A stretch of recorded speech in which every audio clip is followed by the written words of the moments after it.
I've got you.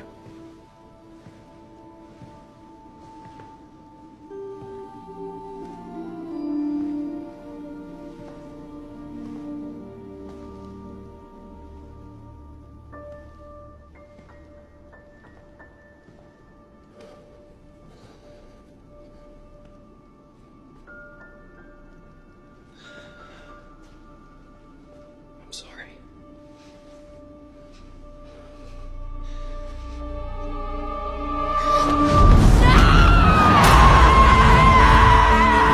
Nang magising ang prinsesa, isang nakakasilaw na liwanag ang nakakuha ng kanyang atensyon. Paglapit niya ay nawala ang isang ibon na nagliliyab. Nilapitan niya ito at mabilis na lumuhad ang prinsesa at gumamit ng buhangin upang mapatay ang apoy sa ibon. Sa gitna ng kalungkutan ni Elodie, isang kawan ng mga ibon na nagliliyab ang lumipad patungo sa kanya mula sa malayo. Biglang naliwanagan ang madilim na kuweba habang